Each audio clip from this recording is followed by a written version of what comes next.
accepted behavior as your own personal truth, which usually means either forgive or express a greater degree of love, or let's seek to be joyful today. Say that with me. Let's seek to be joyful today. So yesterday, I had a bit of a trying experience.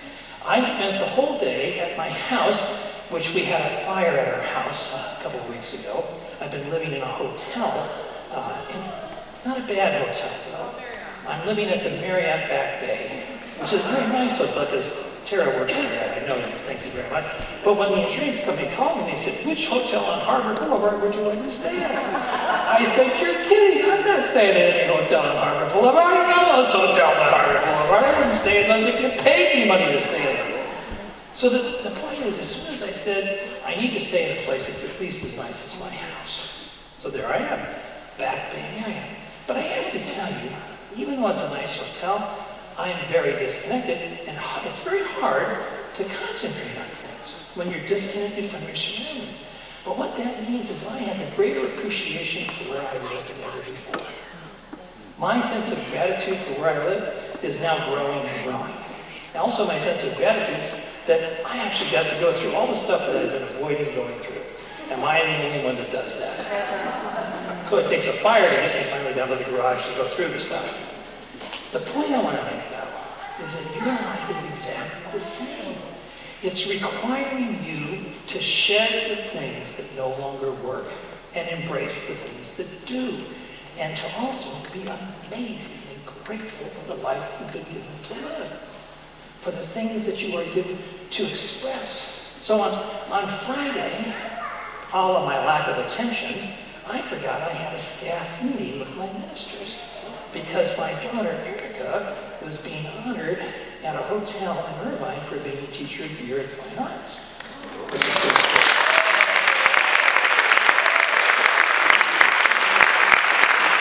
Now, you need to understand that a father who sees their daughter succeed turns father into a complete mushball. Erica brings her principal over to meet me. And they said, "You must be very proud of your daughter." And I go, couldn't get a word out. It's like immediate silence. Stop. And then Erica gets up there. There's about 40 teachers, and each teacher has a little anecdote told about her. And they talk about Erica, and she wrote this beautiful saying that a young man who had cancer, who was a student of hers, was going through it. The mother kept saying to the young man, "Believe, and you will get through it." And he got through it. And Erica said, "And I beat cancer this year too." So.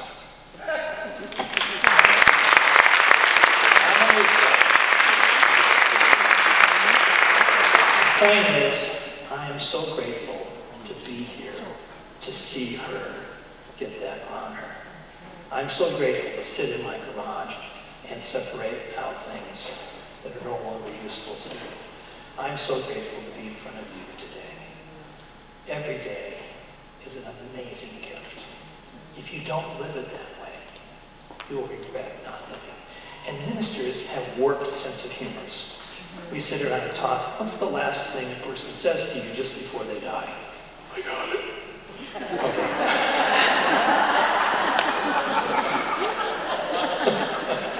Don't do that. Can I have another breath? See, and I love Reverend Knight because he would say, you're constantly giving and receiving. You're taking a breath is being given, and you're giving back the breath. Breath is the most basic element of giving and receiving. And one of the things I always used to love about what Reverend Knight used to say, he would say, you can cut an apple open and count the seeds. And you can tell you how many seeds are in the apple. But only God can tell you how many apples are in the seed. How many apples are in your seeds, in your ideas, that you refuse to put out there into the world? Because you don't believe that you're worthy or they'll grow into something meaningful. Stand up. Come on up. Does it feel like the Catholic Church yet? Not saying anything negative. I love the Catholic Church. Up, down, up, down. Here we go. I make sure that my mind is at peace with money. is at peace with money. For money comes to me through my heavenly mind. For money comes to me through my heavenly mind. Everything comes to me through my very own mind in heaven. Everything comes to me through my very own mind in heaven. Okay, have a seat. And it's true. Everything does come to you from your own mind in heaven. Remember that little metaphysical hula I was just doing a few minutes ago? Doing this, and as it passes through your mentality, as it passes through your mind, you give shape and substance to this idea. So that means if you're really working in love, then love begins to work in you. I'll say that again. If you're really working in love, then love begins to work in you. See, as it works in you, it creates a demonstration which people always say to me, I don't know, it just happened. It was so amazing. It just seemed to come from out of the blue. Well, of course it came from out of the blue. But you can't get something for nothing. You have to invest in your consciousness. You have to invest in being teachable. You have to invest in understanding that God is trying to give you answers and ideas simultaneously. But you can't be shut off from the source. And the world is not the source of your inspiration. Your inspiration is to be found God within me. God within you.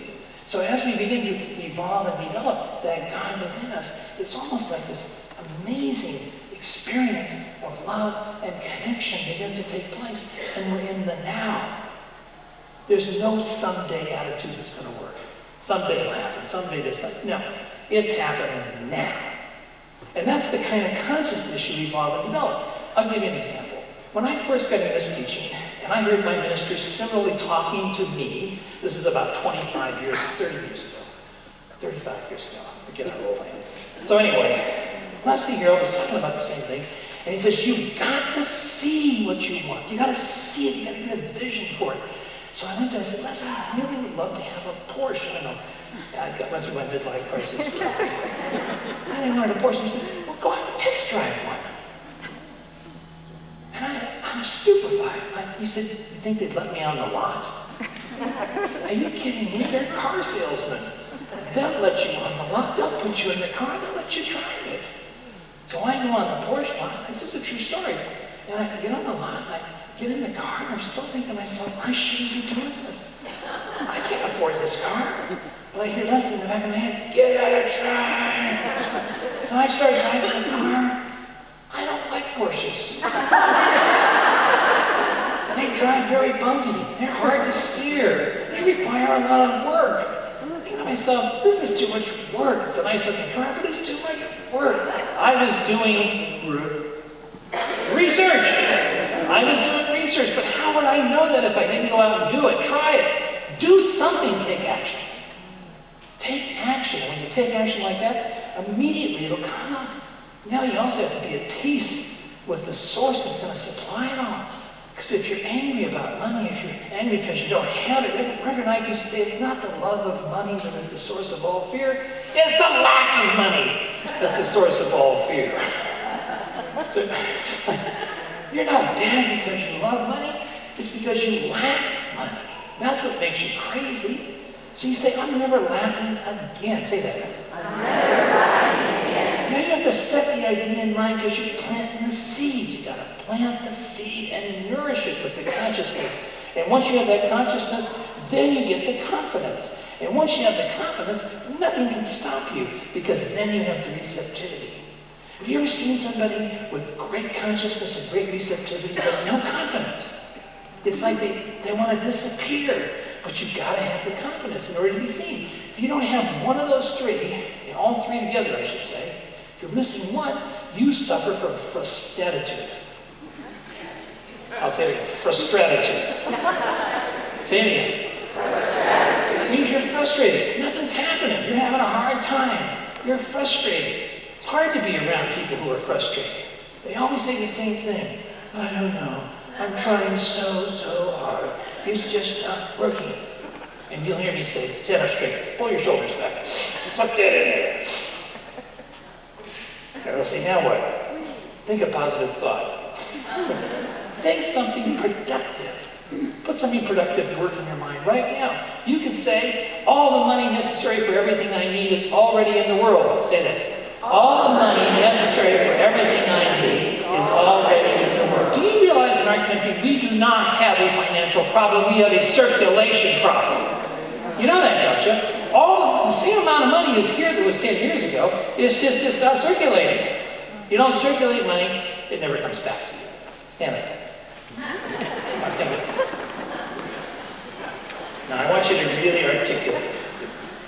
I condition my mind. For whatever I want. By loving the good. Which I desire. I condition my mind. For whatever I want. By loving the good which I desire. Sit down. Now, how would you know what good you desire if you don't use your imagination to think it up? I mean, you've used your imagination to think up a rotten life, now use it to think up a great life. Don't let your imagination wander into places it doesn't need to go. Let your imagination go to that place where perfection exists, where the life that you desire to live is always expressing. And I know some of you are saying, pink cloud metaphysician! Got your head in that pink cloud! You know who else had their head in there? Socrates, Plato, Jesus, Muhammad. They were all pink cloud metaphysicians. Why? Because they rose to the place called heaven and they saw the truth and they came back to report it and everybody said, impossible, can't work, no way. All of them did. What happened to Socrates? They sentenced him to either death or exile for corrupting the youth of Athens. And what did he tell the youth of Athens? Believe in yourself and examine what you want with your life. It's okay, you don't have to believe in the gods. Believe in yourself. Know what you want. That's what Reverend Mike would say. You don't know what you want. It's kind of like being at the train station and not knowing what train to get on. It's like my favorite saying is sitting at a bus stop waiting for an airplane. Think about that. If an airplane comes, you do not want to be at the bus stop. Trust me, stand up.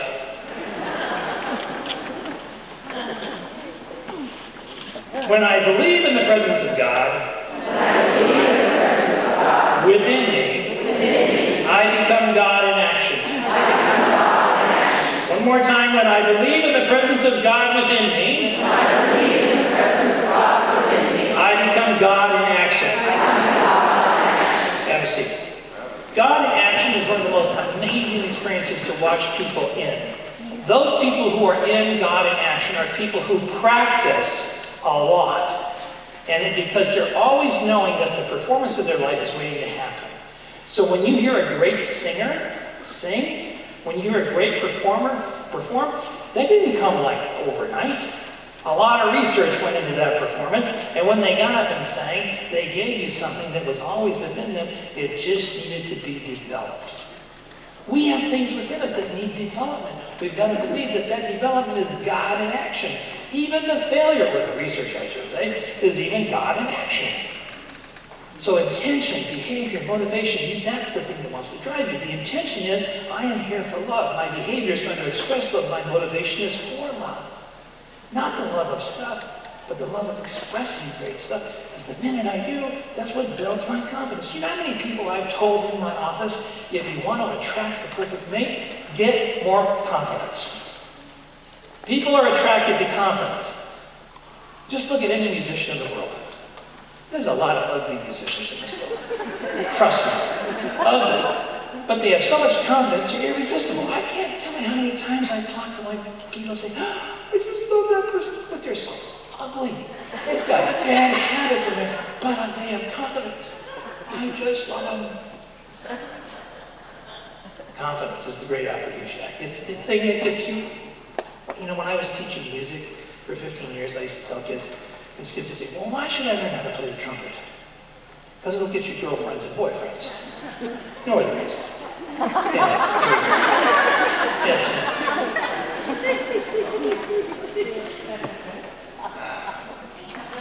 Every individual, including me, who was ever born into this world, has one duty. To know him or herself.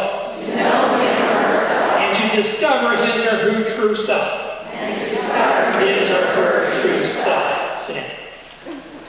Your job is to discover who you are. God's job is to keep that energy flowing within you so the discovery can be a pleasant experience. I'll repeat that again, a pleasant experience. If you're discovering things about yourself that you don't like, you know what you should do? Release the things you don't want. Release them. Remember that old song? Please release me, let me go.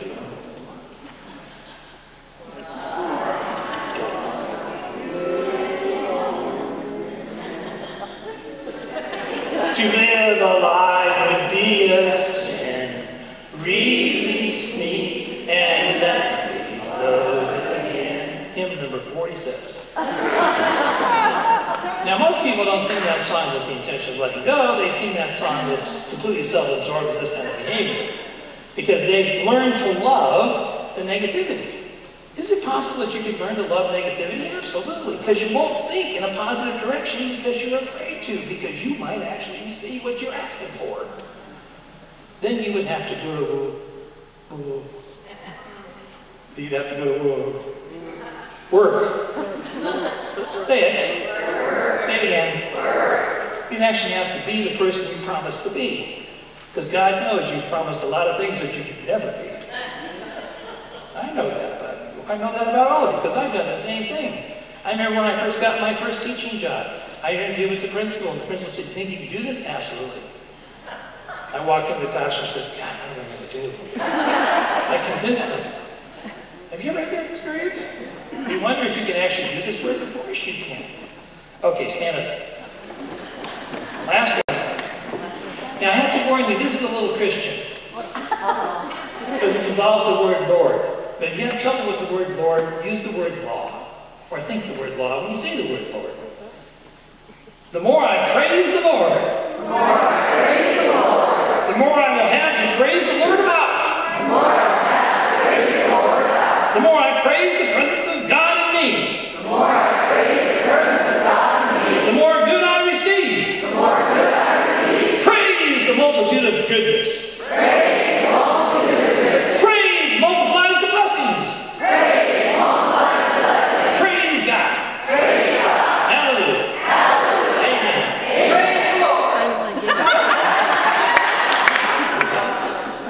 You're getting just a little too excited.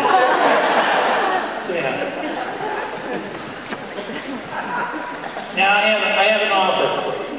Because not only did Reverend Knight, of course, teach you things, he'd make you an offer you couldn't refuse. So I wrote down all of these lessons on this sheet right here, plus 10 power affirmations that you can say daily. How many people would like one of these? Good. Now, keep your hands up. Don't give them out yet, because I have to give you a caveat. Don't give them out yet, Helena. Not yet. Helena, don't give them out yet. I love you. Thank you very much. No, stand up. You can stand up. You're ready to give them out. Come on down. You get ready to give them out. Now, here's the caveat. In here are 5 invitation cards to the center. If I give you this, you have to give this to 5 different people. Now, next week, Dr. Jean Houston is going to be here. I already told you that. I want you to hand out 5 of these and tell people about Jean Houston, because she is an amazing, amazing teacher. Who still wants one of these and is willing to give these out? Because don't take this if you're not willing to give this out. Because God will know if you don't. Trust me. We have a special, dye on here that goes off after 10 minutes of giving it. So you can hand these cards out, and these little affirmations, all the lessons are right here. But you have to personalize them because the words say you instead of me or I, so you've got to change the adverb on there. Now, closing, I wanted to share with you one story about my mother, because this is Mother's Day. My mother passed away about, 15 years ago. We have 2 hands up still over here. What? How long ago was it? 85, you're right. And that's my sister, Dr. Turrell. I'll give you a blessing from me. Our mom got cancer when I was first a minister back in Florida. Came out to see her, and on the way out, my sister had called to say that, you know, she's been going through chemo and lost a lot of weight. Like she was down to almost 100 pounds. And she had a wig on because she didn't have any hair. And all the way from Florida to LA, I was trying to think to myself, because I'd never really been in the presence of somebody who'd gone through chemo who was a relative. I said, what am I going to do, God? I don't know how to do her without crying all the time just seeing her. And God answered my prayers, and God said, look in her eyes, because her eyes do not age and are not affected. And that's what I did. The answer is always within. And when I saw my mom, I didn't look at her physical condition. I looked at her eyes. These are the windows of your soul. And I saw her as the mom I always knew.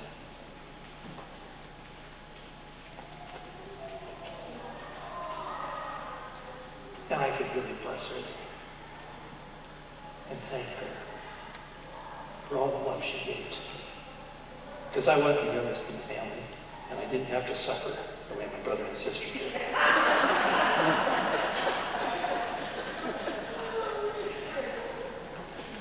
My mom stopped crying when I came around. I was so grateful. But there's one secret about my mom that I will reveal to you. When she was constantly inquiring when I went away to college, she wanted to know everything. Your mom's probably similar to that. Tell me everything. And I wouldn't tell her anything, of course, because who's going to tell her those details? But she kept really bugging me. Finally, one day, I decided to tell her. And I could hear this vast silence on the phone. And then she said, well, I hope you're protected.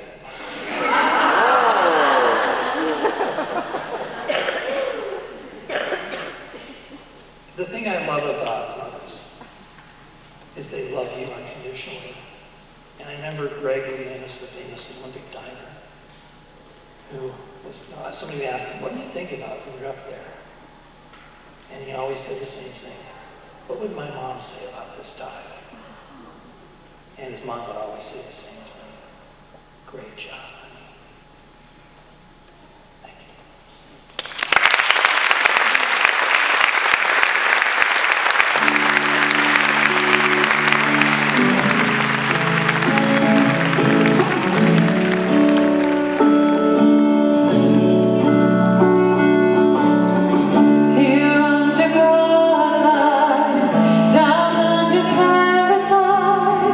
Sometimes it seems that we're so small. Here on the shores that reach into infinity, how could we matter much at all? Would it be enough if each of us could give like sand on the mountain?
like snow.